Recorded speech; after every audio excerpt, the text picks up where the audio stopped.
Title: From Sorrow to Strength. Oh, great river, hear my cry. She wailed, I have borne the weight of tradition, the weight of loss. Why must women suffer so?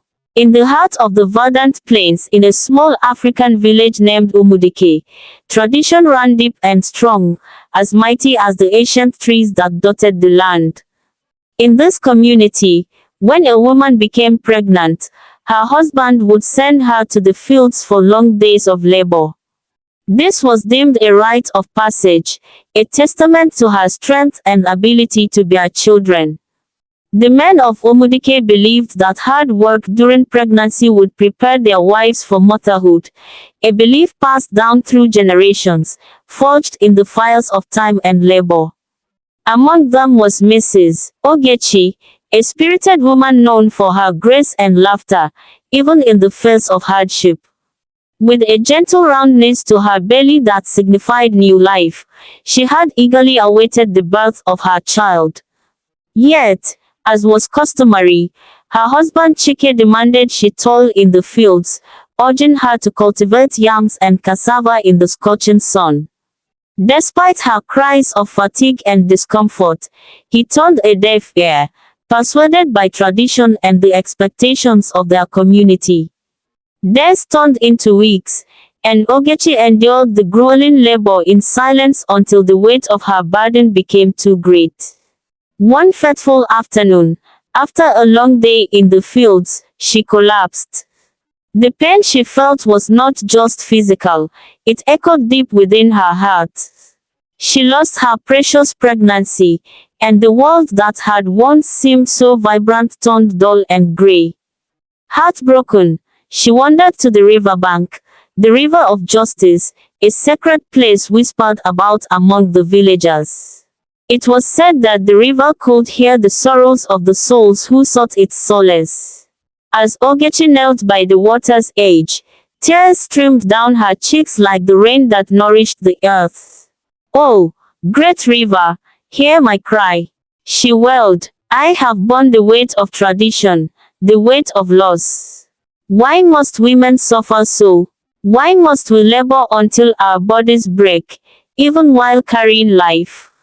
Her voice quivered, mingling with the gentle ripple of the water as if searching for an answer amid the currents.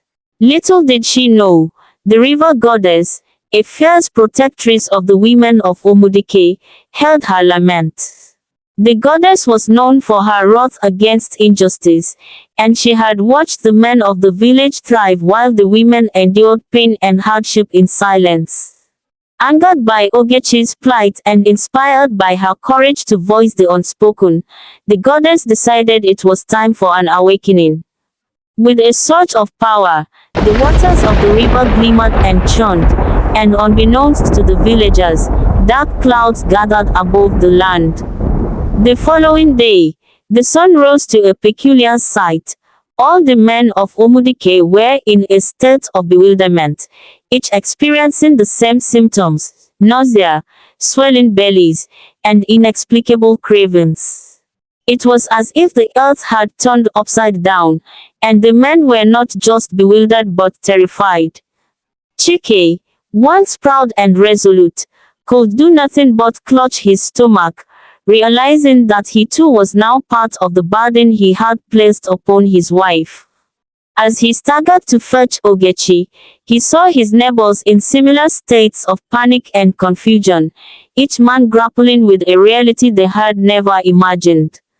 They were pregnant, and the village was alive with chaos. Days passed, and as the men tried to navigate their new reality, they were forced to confront the pain and discomfort the once dismissed so easily.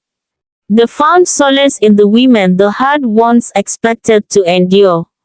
Ogechi, among them, offered words of empathy and understanding, sharing remedies and wisdom she had learned through her own trials.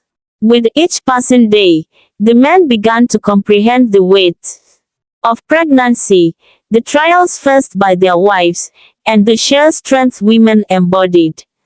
As the river flowed steadily, the goddess watched with satisfaction. She knew that this experience would change the dynamics of Umudike forever. One by one, the men emerged from their struggles transformed. They embraced their wives, not just with physical affection but with a newfound respect and appreciation for their sacrifices. Eventually, the spell lifted, and the men returned to normalcy, but the lessons etched into their hearts remained indelible. No longer would they see pregnancy as a burden but as a beautiful, sacred journey, one that they would work alongside their wives hand in hand.